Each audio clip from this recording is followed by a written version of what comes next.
Hello, and welcome to another episode of Proactive Parenting.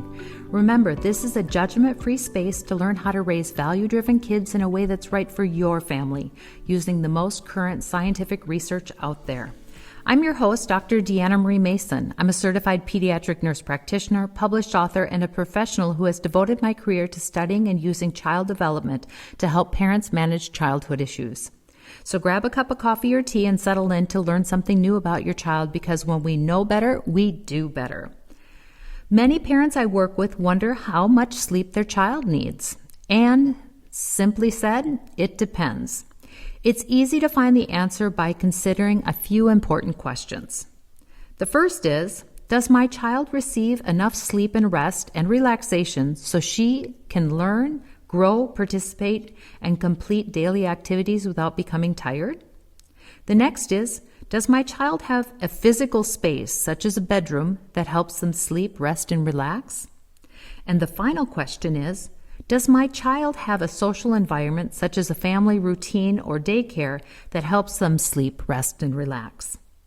When put together, these questions answer the larger and more pressing question of whether a child's sleep, rest, and relaxation pattern is contributing to his or her health, growth, and development. Because in the end, that's what sleep's for. Sleep supports maintaining a healthy body that is strong and resists illness. Sleep also gives the body time to rest so it can build and repair tissue for growth. And finally, sleep is a time when the brain gets to process, organize, and store all the learning that happened that day. So while sleep is a singular activity, it works on many different levels within the body.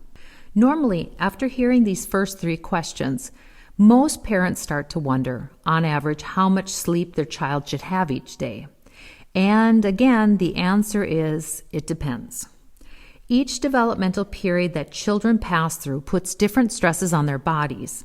Babies have bodies that are growing rapidly, and while their brains are trying to process all the new sensory information. Small children are mastering body control and are very active in order to gain those skills. School-age children start to slow physical growth but speed up in their mental load as they are introduced to organized learning. Teens again go through another huge physical change, as well as learning about social constructs and interactions. Each age and stage creates a different set of needs, and the body's need for rest and sleep changes based on those needs. That said, we know that there are some general norms on sleep that support growth and development during each period. While each child will differ slightly, the majority of children will fall within these ranges. Your child's need will vary slightly based on your family's routine, cultural norms, and your child's unique character. Our littlest babies, newborns, ages 0 to 21 days, typically sleep about 16 hours each day. Half of this sleep will occur during the daytime. The longest stretch of sleep newborns will have will last between 2.5 to 4 hours. Babies from 1 month to 3 months typically sleep 15 hours each day. They will begin to organize their sleep more at night and less during the day. Then older babies from age 3 months to 6 months typically sleep 15 hours with daytime wakefulness and the majority of their sleep at night. Babies 6 months to 12 months typically sleep 14 to 15 hours and sleep throughout the night. Their night sleep will be about 7 to 10 hours long, with a morning and afternoon nap. Once our babies hit a year old, we can expect the typical 1 to 2 year old to sleep about 13 and a half hours each day. The morning nap is generally given up between 12 and 24 months, but the afternoon nap can persist until age 4 or 5 years. Little children ages 2 to 5 years will typically sleep 11 to 12 hours at night with a 1 to 2 hour nap after lunch. And our school-age children ages 6 to 12 will sleep about 9.5 hours per night. And it's normal that the amount of sleep will reduce slightly as the child matures up to age 12. During adolescence, most teens need 8 to 9 hours of sleep per night and will add in late morning sleep-ins on the weekends. Many parents get a bit anxious when I explain how much their child should be sleeping for healthy growth and development. Many parents share horror stories about trying to get their little ones down to nap or at bedtime. Others will describe tricks to lure their baby to sleep, like driving them around in a car or walking them around the neighborhood in a stroller to get them to nod off. And while those stories are true, the good news is that developing good sleep habits is just a learned skill.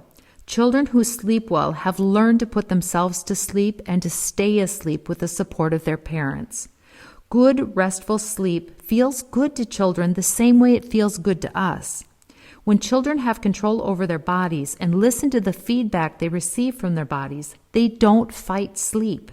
Rather, they embrace it because they know how much sleep they need to feel rested and ready to grow and learn.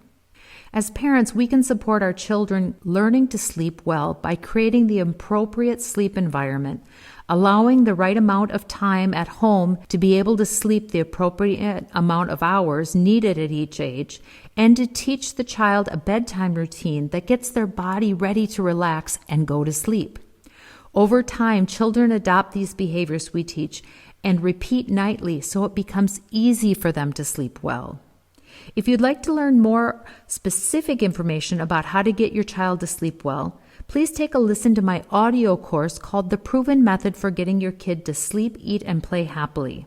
This course is also available in traditional book and ebook formats. All three formats can be found and purchased on my webpage, proactiveparenting.com. The research is clear that sleep is vital to our children's growth and development. The benefits of good sleep quality will help our kiddos gain fine and gross motor skills faster, have longer endurance for activity, have an improved diet, achieve better academic scores, be able to practice improved social skills, and maintain a more even temperament, just to name a few. Helping our little ones and teens get the right amount of sleep by supporting good sleep habits will set them up for success. The topic of sleep is always of interest to parents, and I hope you learned something new about the importance of sleep for childhood development. As always, I welcome your comments or questions about this episode. Please don't hesitate to connect with me at deanna@proactiveparenting.com. And if you want to find out more about who I am and what I do, please take a look at my webpage, proactiveparenting.com. You can also go to Facebook and Instagram to connect with other parents just like you. Find me by searching for my name, Deanna Marie Mason. Finally, if you'd like to purchase any of my books, online courses such as Newborn Care or Breastfeeding Boot Camp, or audio courses such as The Proven Method to Getting Your Kid to Sleep, Eat, and Play Happily, you can find all those resources on my webpage. Again, that's proactiveparenting.com. Thanks so much for listening. I hope you found this episode useful and interesting. If you did, please leave a comment and tell a friend so they can become a proactive parent too. Well, that's all from me for right now. This is Dr. Deanna Marie Mason signing off. I look forward to connecting with you again soon. But until then, take care and be well. Bye.